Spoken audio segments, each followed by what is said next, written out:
महापालिका निवडणुकांच्या प्रचारासाठी उरले शेवटचे 4 दिवस. मुख्यमंत्री फडणवीसांची सोलापुरात सभा.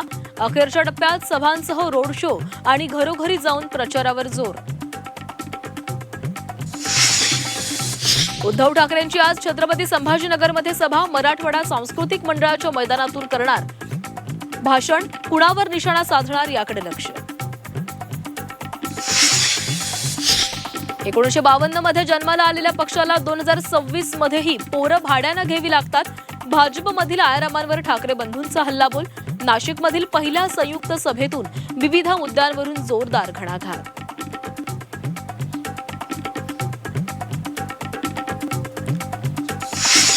मुंबईत जन्माला आले म्हणून यांना हार फुलं घालायचे का? मुख्यमंत्री फडणवीसांची ठाकरे बंधूंवर टीका. तर घरच्यांनी घरच्यांसाठी केलेली आणि घेतलेली मुलाखत म्हणत उडवली खिल्ली.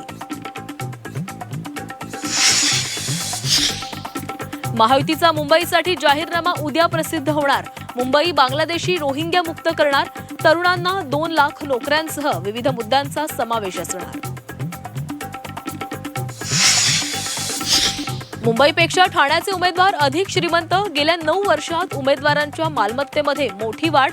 शिंदेंच्या शिवसेनेच्या परीक्षा सरनाईकांकडे सर्वाधिक 381 कोटींची संपत्ती. पदपद जाईल आणि वेल पडली तर जलमध्ये जायला लागेल. एकनाथ शिंदेंच्या लोकांनी पैसा खाणं बंद करावं.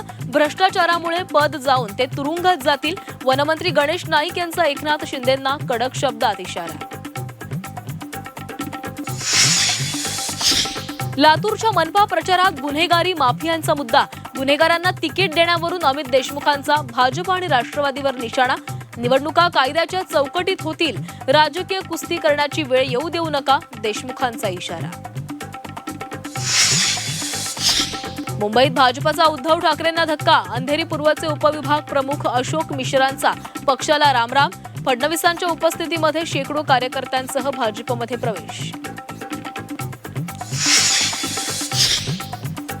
अकोल्यात पहिली नो पॉलिटिक्स झोन चहा टपरी.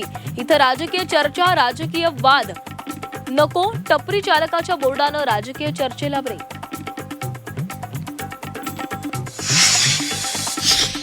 राष्ट्रीय हरित लवादाचा नाशिक मनपाला दणका. तपोवनमधील वृक्षतोडीला तात्पुरती स्थगिती.